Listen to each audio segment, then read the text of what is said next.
Okay, so hi everybody. My name is Valeria. I'm the organizer of this free monthly series of workshops or tutorials in collaboration with the PAC, Postdoc Association of Colorado at Boulder. We organize this free monthly series, and we always welcome feedback of any kind, either positive or negative. Please let us know how you like these workshops and if there is any particular topic that you would like to see offered. For this month, we partnered up with the Faculty and Staff Assistance Program, right? Okay, sorry about that, Stanley. So Stanley Ly is presenting from FSAP. Since this is a period, it's a time of crisis for a lot of people. It's certainly a disruptive time for a lot of us.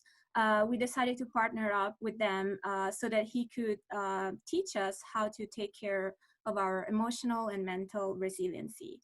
So I'll turn it to Stanley. Thanks so much, everybody, for attending today. Yeah, hello, welcome everybody. Thanks so much for joining us on a Friday morning. It looks to be a beautiful day. I'm gonna go ahead and start to share my screen here. Let's see.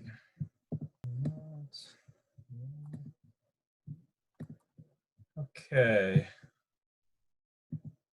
Y'all, you're able to see the presentation, right, in whole? And yeah, we see it. Great. Okay, well, thanks everyone. Welcome to Choosing Resilience, a guide to fortifying emotional and mental resiliency. So a couple sort of notes here to begin with. Valeria will be monitoring the chat, so if you have any questions that come up, please feel free to write them out. And Valeria, you can pop questions to me at any time. There will also be a period at the end for any questions. And you can always email, or actually don't call that number because that's my office line and I am not checking my office line. But just email me and I'd be happy to get to you then. So, you know, you all are choosing to be here this Friday morning, and for that, I thank you. It, to me, tells me that there's something about this that feels important to you. There's something enough about this that feels like it's either timely or needed right now. Maybe some of you are trying to figure out how to support more focus right now as you're working from home, or maybe for some of you experience a lot of stress right now, dealing with sort of the ramifications of the virus and how it's affecting your research, or just normalcy in many ways. And I know a lot of folks are feeling loneliness right now. I hope to address all those things and hope to support you ultimately in discovering your own emotional and mental resilience. And this is sort of a hint to what we'll talk about much more in detail around choosing, right? Making choices that you can do every single day, every single moment to help create more and more mental wellness. Faculty and Staff Assistance Program is a free and confidential counseling program. You're eligible for up to 7 free sessions every rolling year. We offer one-on-one counseling. When we're back in the office, we offer family counseling as well as couples counseling too. But right now, we're really just doing one-on-one counseling as well as these types of workshops. So if you are maybe part of a team or a department that thinks you might benefit from a presentation like this, or maybe one on stress management, or whatever you want, really, just think about it and maybe we can come up with something together. We'd be happy to come into your team and chat with you and try to support. Let's see. I will say, you know, this presentation does not ignore the current events. I don't know how often I'm going to very directly address it because, quite frankly, I think we're a little oversaturated with news right now. But it's not an ignorance of what's happening in, out there right now. And I know many of you, many of our great, beautiful postdocs minds here emerged from all sorts of places around the globe and world. So ultimately, I just want to express my care and well wishes to you and your family, wherever you may be right now. And wherever your loved ones may be. Okay. Oh, by the way, at some point, we will go into breakout groups. You're welcome to open up your video, but I'm not going to require you to do that. I understand everyone has their own reasons for having the video off. All right, let's get rolling. So what will we learn today? So by the end of this presentation, I hope that you will be able to define emotional resiliency and identify it in your own life. Identify the common obstacles to emotional resilience. Learn about what research says about the brains of resilient people. Learn simple but lasting ways to incorporate daily resilience building exercises into your life. Be able to name resilience building resources on campus that are available to you, researchers, staff, faculty, and students, and understand the power of making choices. So the very first thing that I'll have you all do is, if you can, grab a piece of paper or pull up a Google Doc or Word doc, whatever next to you. And right now, just spend just 30 seconds to 60 seconds. And I want you just to write out what is stressing you out. Okay, so write out some of your stresses. And if you find that one stress in particular is causing you, kind of keeps coming back, maybe bold it, or if you're writing, circle it a bunch of times, and sort of just acknowledge, like, okay, this is something that is causing me a lot of stress. As you do that, I'm going to talk over you a little bit. So go ahead and take a moment to do that while I continue to speak. So I know that this workshop is on this topic of resilience. Sort of paradoxically, we can't talk about resilience without also having discussion around stress. Stress is a fact of life. There are many stresses that occur in daily life, let alone extraordinary events like kind of similar to what we're experiencing now, that can occur seemingly randomly or without warning at times. It's very easy to become frustrated, overwhelmed, or even depressed by the weight of distress. So one is, let's just normalize that stress is a part of life. And resilience then becomes more about, how do we cope with stress? So there is no escaping stress. There's no such magic pill for that.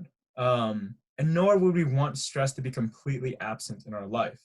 In fact, you getting up this morning and showing up to this 10 a.m. workshop is a sign that you're able to access productive stress, essentially.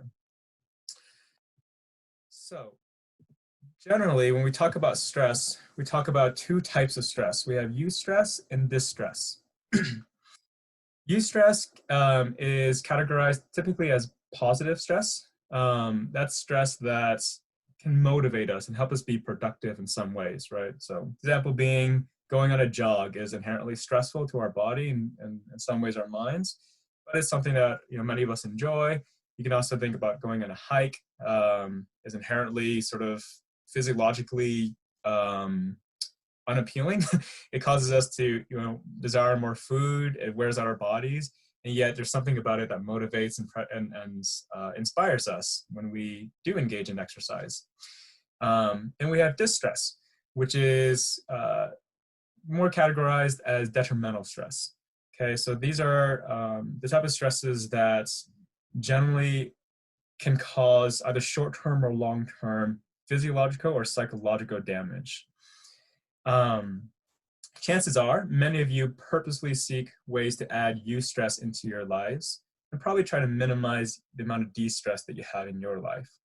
So when we're talking about resilience, we're really talking in many ways about how do we support more eustress events, minimize distress, but even to a degree, how do we actually transform some things that might formerly be considered distressful as something that might be considered eustressful?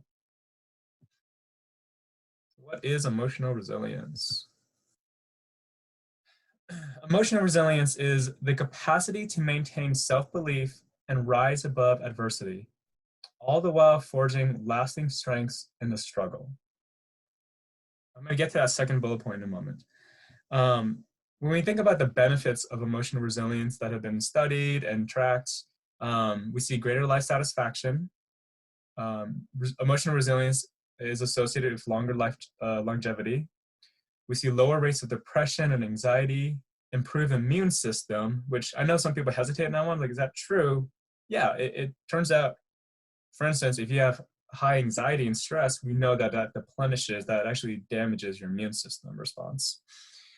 So the opposite is true too. Strong emotional resilience improves immune system response.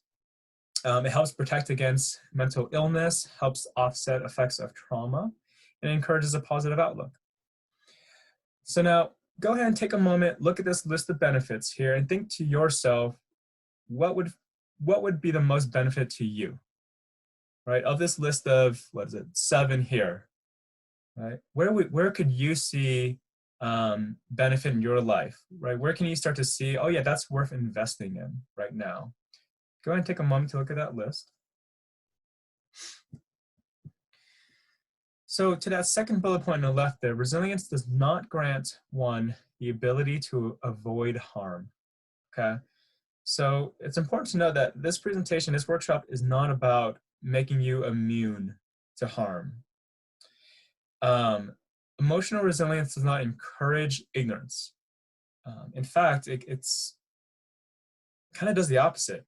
It actually encourages us to look honestly at what is happening, to not make more of or not make less of what is actually maybe causing us stress or what are maybe problems that are occurring in our lives right now.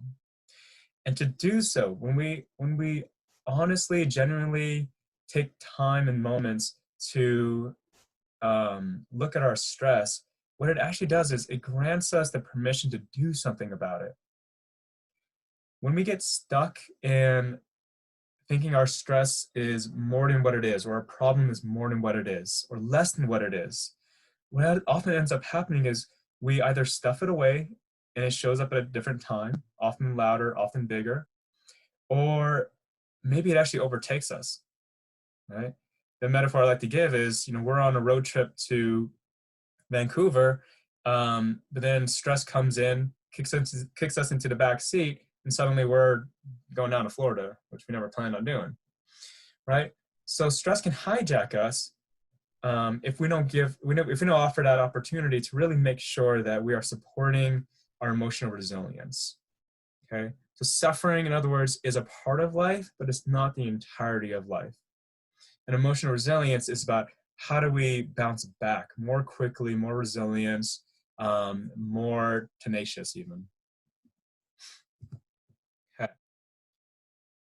Seeing a couple things in chat. Let me peep this real quick. Okay. Okay, what I would like for all of you to do now with your piece of paper or Word doc or whatever you have next to you, take a moment to think about a major accomplishment or achievement that you've had in the past 5 years. And why was it important to you? What challenges did you overcome to help achieve or accomplish that sort of major goal of yours? Take a moment just to think about this. But if you've joined late too, I asked earlier to think about what's stressing you out. You can go and take a moment to start to jot down things that are causing you stress, because you'll need that in a moment here. Think about a major accomplishment or achievement you've had in the past 5 years.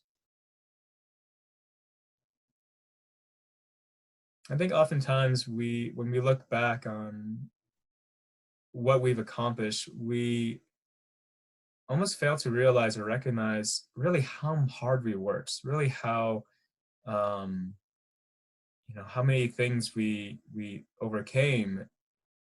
For some folks, maybe it was moving to a new country to start a university program. Maybe it was being the first in your family to have a college degree. Maybe it was dealing with heartbreak, right? All of this becomes challenges that we have to overcome to help us move forward. You all have emotional resilience, in other words. So let's talk a little bit about what are common obstacles we have. So for this one, keep your list handy, that list that we made earlier of some of the stresses you're experiencing right now, or just recall it in your mind. And as we talk about these common obstacles to resilience, be thinking about maybe where have I seen obstacles, right? Where maybe have I potentially made my worry or stress that much more harder or difficult because of some of these obstacles I have towards bouncing back, okay?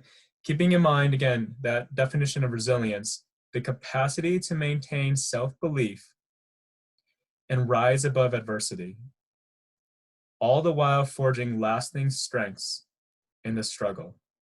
Maintaining self-belief, rising above adversity, and forging strengths. Okay. So, we have 5 common obstacles to resilience. We have fear, pride. I hope some of you appreciate that photo I chose for pride.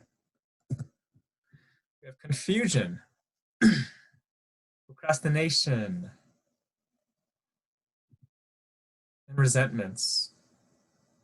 I don't tend to go into too much detail there because I find it's often very self-explanatory.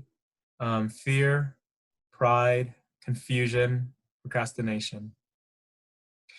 So this leads us right to our first breakout group session. So we are going to, in a moment here, break out into groups of 3 to 4, depending on how many attendees we have. And we'll give about 5-6 minutes for this in total. What I would like for you to do in your small group, which again will not be recorded since I'm pretty sure it'll just be recording me anyways, just sitting here for 5 minutes. But what I'll have you do in your groups is name an obstacle to resilience that you've been experiencing recently, perhaps related to current stresses. You'll see in the bottom there, current stresses may include, but are not limited to, COVID-19, working from home, work-life, separation, confusion, fatigue, news, financial stress, children at home, isolation. You know, I could add on there, you know, mental fogginess, maybe not taking care of our bodies in ways that we would normally, maybe relationship struggles, right? Those things can all be included in our current stresses. And then what I would like for you to say after that is, what would you rather be feeling and or thinking and or doing instead? Okay, so what's an obstacle that you've been experiencing? Fear, pride, confusion, procrastination, resentment related to a current stress, but potentially. What would you rather be feeling, thinking, or doing instead? Each participant will have about a minute to speak. And at the end of it all, we'll have maybe another minute for the group to kind of just chat as a whole and comment a little bit. Please do not offer advice, but feel free to validate or express empathy and understanding or maybe relatability to what someone else has shared. Please avoid offering advice. Okay, let's see if I can do this. I need to stop sharing for a moment. And you know what? I don't see the option to do breakout rooms. Valerie, do you see the option there? Oh, yes, I do see the option for breakout rooms. Perfect. So I think we have 17 participants. So maybe could we break out into groups of 4, please? Sure. So let me do, okay, 4 rooms, 4 participants per room. Perfect. And should I do automatically? Yes, automatically is great. It'll auto separate everybody. And like I said, if you want to turn on your video, please do at least turn on your mic because that would be helpful. Okay. I'm gonna create the rooms. Perfect. We have one more person coming, so let me just I just saw that, yeah. Them. Okay. Great. They'll pick it up, don't worry. Hello, thank you for doing that, Valerie. Yeah, no problem. I'll give you the drive again. Perfect.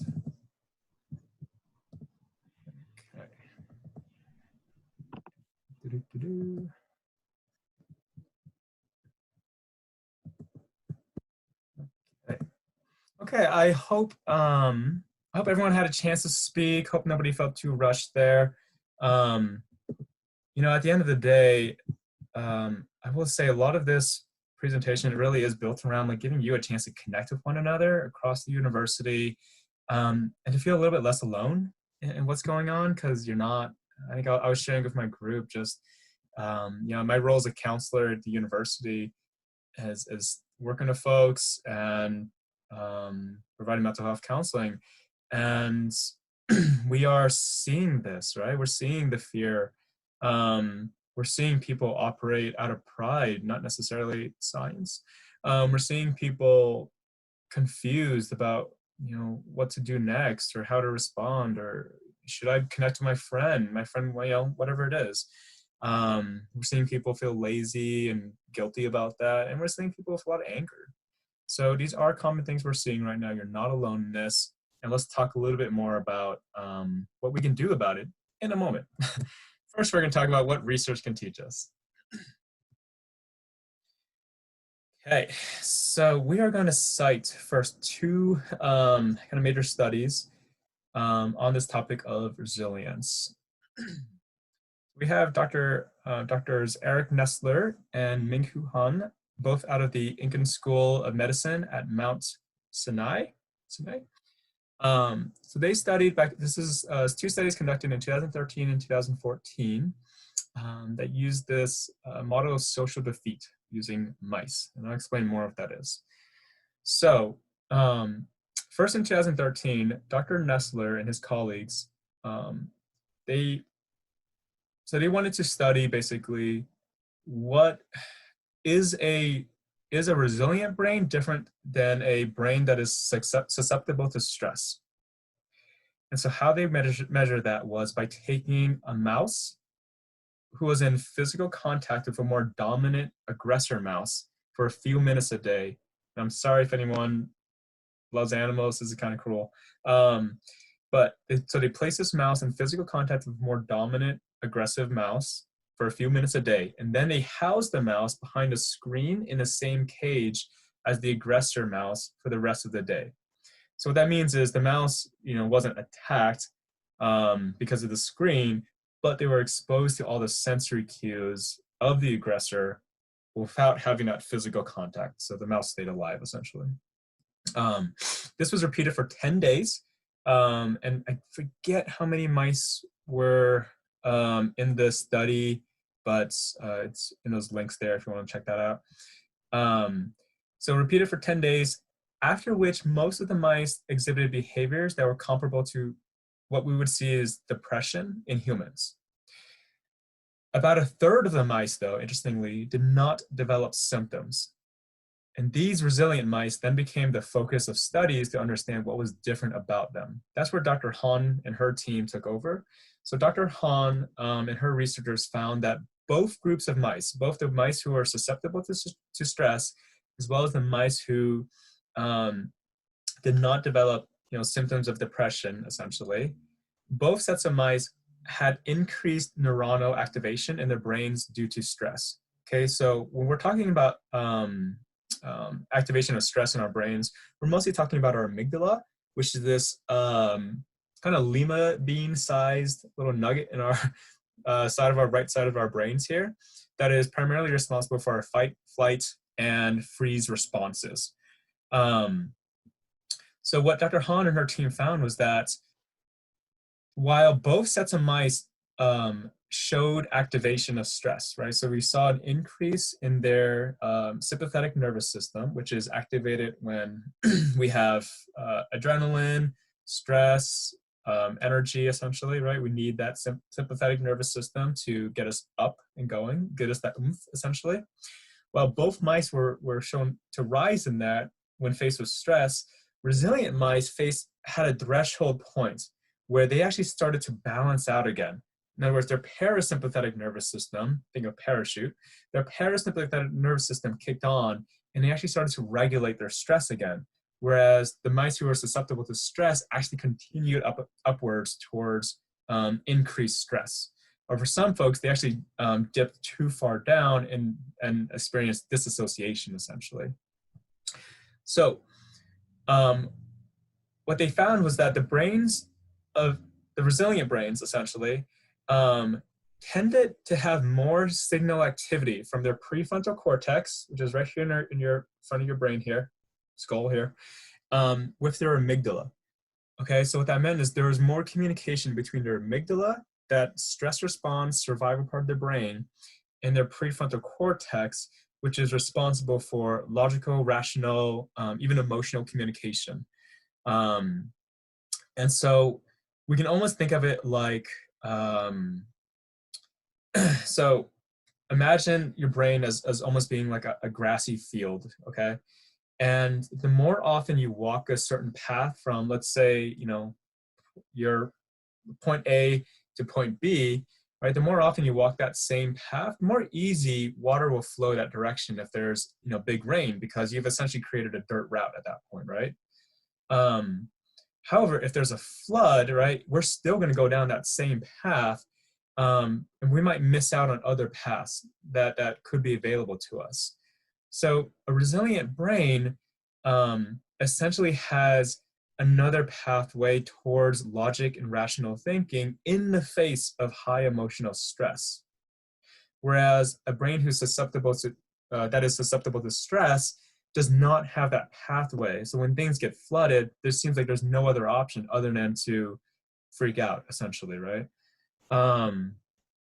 So a resilient brain is not insensitive to stress.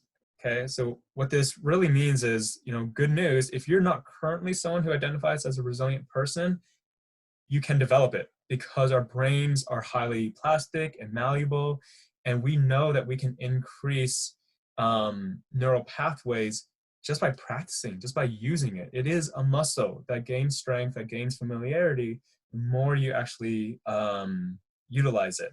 Okay, and in the neuroscience matter, we're talking about we can increase the amount of white matter, which is the axons connecting neurons between the prefrontal cortex and the amygdala. It's almost like creating like a highway between those two things, when before all you had was a country dirt road. So how do we do that? Let's talk about this. So again, remember that you do have the ability to increase your emotional and mental resilience. And I would also argue that, if you are a leader on your team, if you're someone who manages others, how you practice this will affect your team, ultimately will affect your environment. So please think about this. Think about, as we go through this list here, which is compiled from the American Psychiatric Association as research-backed methods to increase our emotional and mental resilience. As you're looking through this list, be thinking about what ideas you might be able to try tonight, today, this weekend, ideas that you can incorporate into your daily life. Because again, to build that neural pathway requires daily practice, right? It does take some discipline and some commitments. So first we have, right, according to our list of strategies to build emotional resilience, we want to build our connections. We want to prioritize relationships, but not just any relationships. We want to prioritize relationships that feel trustworthy. We can feel the heart and compassion of this individual. Generally, I say we want to surround yourself with people who remind you that you're not alone, right? Remind you that somebody has your back, that somebody's is there for you, essentially. And I know that trauma can often lead people to isolate and get quieter and get smaller. But I really want to advocate that you do the exact opposite, right? Show up, ask for help, talk to somebody, ideally someone who's trustworthy and compassionate. Get professional help when you need to. Some people also find a lot of joy and connection in joining groups. And that could be, sports groups, civic groups, faith-based groups. Right now, there's plenty of online groups you can join. Side note, birders, if you're out there, has been it's grown a lot in capacity right now, right? So people are finding ways, whether it's bird watching or making masks and donating them. People are finding ways. I want to make a quick little side note here and talk a little bit about this connections piece, just a bit more, because it's so important. So I want to quickly kind of go into this topic around. In 1938, during the Great Depression, there was a study done out of Harvard Medical School. And it took just under 300 Harvard sophomore men, because at the time Harvard was a men's only school, and because it was 1938, And basically, they wanted to study these young men over the course of their lives, um, because they wanted to basically ask the question, they wanted to find out, can we predict who will be happy? If we take all these biometrics, whatever was available to them at that time, and then over the course of the years, it's expanded to, as technology and medical advances have been forwarded, it's expanded to include things like genes, genetic studies, IQ, social class, things like that. They also, about in 1970, also included inner city residents of Boston, and they also included the spouses and wives of these participants, as well as their children. So it actually did grow in some diversity over time. And what they found was, right, can we predict who will be happy based on all this data and information? People in 1938, and actually even today still, if you ask middle schoolers and high schoolers, if you ask them, what do you think will make you happy when you're older? They said back then, and they continue to say today actually, fame and money. Turns out those were not the primary, most prominent predictors to happiness. The strongest predictor to who would be happy were those who said, or those who had and prioritized close relationships. So right now, right, especially this time when many of us might be experiencing social isolation, not just social distancing, we need to connect. We need to find people that we feel are trustworthy and compassionate and kind. Please connect with somebody, anybody right now. Next thing we have here is foster wellness. So we want to take care of our bodies, right? We want to make sure we have all the basic needs, our sleep, nutrition, hydration, exercise. That's good for us anytime, especially during times of stress. I want to try to practice mindfulness. There's a lot of different ways we can do this. For some people, it looks very traditional, like mindfulness meditation or prayer. We can also, yoga is wonderful for that. Basically, to me, mindfulness is really any time that we can dedicate towards non-judgmental thinking and noticing. So if you can find little moments for that, that's wonderful. Please pay attention to moments of gratitude, right? We talked earlier about how suffering is a part of life, but it's not the entirety of life, right? Even during suffering, we can step outside and feel, the beauty of what it feels like to have the sun hit our face. Even in moments of suffering, can we listen for, the sweetness of your child's laughter, or, the sound of a beautiful song, right? There are times that even during suffering, goodness does exist. So please seek those things out. Avoid negative outlets. We want to try to avoid things like substance use, drug use right now, that work in the sense that they're effective in that they're very short term. Doesn't tend to offer a whole lot of long-term sustainability though. So we want to try to avoid those things when possible. Find purpose. This is one that I know a lot of folks have taken to lately, is helping others, actually being proactive about engaging in volunteering and reaching out to elders or family members who might be alone, or friends or colleagues who maybe don't live with anybody. This is such a great time to do that. Please, if you're in a position to give, reach out to somebody. You can give to some wonderful charities out there too. Also, be proactive about your own problems. What's going on? So instead of sort of waiting for you to accidentally solve something or fix something in your life that might be problematic, actually ask yourself, what can I do about this? We want to move towards our goals. So we know that one of the antidotes to depression is creating achievable steps, achievable goals towards kind of where we want to be. Okay, so we don't necessarily want to get too overwhelmed by the fact that we have to build an entire house, but we just got to start with, okay, great, what's my blueprint? Where do I start? What's from the foundation up that I need to go towards? And then look for opportunities for self-discovery. I know a lot of folks are talking about this right now, about bolstering their psychological kind of world right now, and taking a moment to sort of use this forced period of winter and reflection as an opportunity for growth. Lastly, embrace healthy thoughts. We got to keep things in perspective right now. You know, we may not be able to change what's going on, but we can change how we respond to it. I relate it to sitting in traffic, right? You may not be able to change the traffic itself. You're not going to Moses it necessarily. But you can put on a great podcast. You can put on some, wonderful music. Accept change. This is a tough one, I know, for a lot of folks.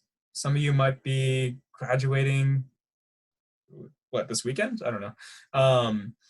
And I understand that there is grief involved in the fact that we may not be able to attain some of these things anymore, at least not in the way that maybe we envisioned. However, accepting does not necessarily mean agreeing, right? So we can accept this is what's going on, and then we can make choices and say, okay, well, how else then can I make sure to honor, for instance, my graduation in this, transition time? Is there another way I can support maybe a high school graduate or a college graduate right now? Want to try to maintain a hopeful outlook, which I know can be tough when things are challenging. But again, to me, this ties right back into gratitude and remembering that there is goodness even when we're suffering. And learn from our past. We are some of our best teachers. You all have overcome some challenges, I'm sure, in your lives, and have developed meaning as a result of those challenges. So you can think back to some of those times and really be considering how strong you were in those moments too.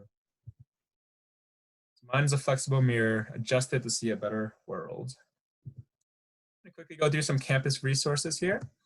If you are interested in something like mindfulness, we have the Contemplative Resource Center that really seeks to, per their mission statement, seeks to integrate secular contemplative practices into how we at the University of Colorado work, teach, learn, and live. So they offer some great workshops, groups. If you're interested in incorporating mindfulness into your classroom, or maybe how you manage your staff or researchers, this is a great resource for that. That started this fall of 2019, and they're offering some great things. Please also know about the CU Boulder Staff and Faculty Emergency Funds. This is a fund started by the university, and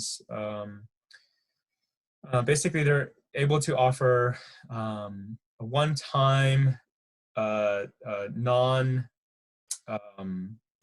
sort of no strings attached, I guess, grant of no more than $500 for those who are experiencing hardship related to the crisis. So let's see, must be a current staff member, researcher, or faculty member in good standing. If you know a student who might be struggling, there's a separate student fund that you can direct them to. Please be aware of this for yourself and or for anyone who you might be colleagues with. So this is going to lead right into our second breakout group, which will kind of take us right towards the end here. There are two types of control generally, or choice. And we have primary control and secondary control. Primary control is you can actually change the situation, okay? So in a traffic example, you are a city engineer and an architect or whatever, and you are going to design a stoplight, and sort of city based system that makes traffic much more effective. Beautiful, please do that. Secondary control, though, is you are someone who just commutes every day to work, used to commute every day to work. And then it becomes about, okay, I may not be able to change the primary problem, but I need to, one, accept the problem. This is real, right? Commuting is something I don't like. And then I need to find another way to create some sort of positive or creative solution to this issue. Okay, I hope that makes sense. And believing that you have some measure of control over your life is incredibly important for wellness. I want to take this down to kind of what I work with sometimes, okay, and to kind of understand more fully how powerful this is. I have for years worked with folks who might be experiencing suicide or might be on the brink of wanting to hurt themselves, or maybe have hurt themselves. So often what I hear is these are folks who believe that this was the last possible choice that they had. Okay, and when we really think on that, we can see and think about more clearly about how important choice is. We need choice in our lives. It is primary for our ability to feel wellness. We need to feel like we have the ability to create positive changes in our lives and in the lives around us. So to that end, I want to encourage all of you right now, we're going to go into our breakout groups. I want you to talk about in your breakout group, what choices are you committed to making starting today in order to create a positive impact in your life right now for yourself and or those who you love. For those of you who are back, can you hear me okay? Yeah, I can hear you fine. Okay, thank you. Make sure I'm not mute for the last minute here. You know, there's a trick with the mute. If you're on mute and you press and hold the space bar, it, like I'm doing right now, and temporarily unmutes you. I did see that, and I like that trick a lot. I also like that it forces people to go on mute. All right, welcome back, everybody. Okay, so I want to wrap things up here. I'm sorry if I'm a minute behind. I want to implore all of you to choose resilience today. You know, when we look at, I think, when we look at stress and overwhelm, I think of fragility, I think of rigidity even, or an inability to cope with changes in an effective manner. So then I would then contend, right, that the key feature of resilience is choice. So you might notice this weekend or next week, you might find yourself ruminating over negative thoughts about yourself or others. You might notice yourself holding on to fear, pride, confusion, procrastination, or resentment. And I want to implore all of you to take a pause when that happens and ask yourself, is this helping? Is this effective for me right now? And if you can say no, it isn't, if you give yourself that opportunity to say, no, this is not helping me right now, what you're doing is you're giving yourself a chance to make a choice, to do something different, right? To go down a different pathway this time, to build that neural pathway, to build that bridge towards being able to choose resilience the next time, you know, the current time that you're experiencing stress. Please choose connection over isolation right now. Choose wellness over illness. Choose purpose over meaninglessness. And choose healthy thinking over harmful thinking right now. If you can do that for yourself, you are offering an amazing gift for those around you, your team, your own personal well-being. And, you know, we all work so hard to earn a degree and, you know, to get a promotion and a raise and all these things. We're talking about your happiness right now. To me, this is worth, you know, fighting for. To me, this is worth dedicating some time towards. And I hope you agree with me. If you have any questions or thoughts or statements or feedback, please shoot me an email. Don't call me because I'm not checking that number very much. But shoot me an email. I'd be so happy to have a conversation with you about it. I want to thank you all so much for being here today. Sorry I didn't leave room for time for questions at the end here. But if you have any, like I said, please email me. And thank you so much. Thank you so much for joining or talking with your groups and being open and honest with them. Appreciate it, everybody. Thank you. Yes, thank you everybody for joining us, and please give us feedback if you have any for us. And we offer this workshop monthly, so also stay tuned for next month. We are happy to offer in topics as people request them as well. Thanks so much, everybody, and please stay healthy and safe. Thank you. Thanks, everyone. Thanks. Bye.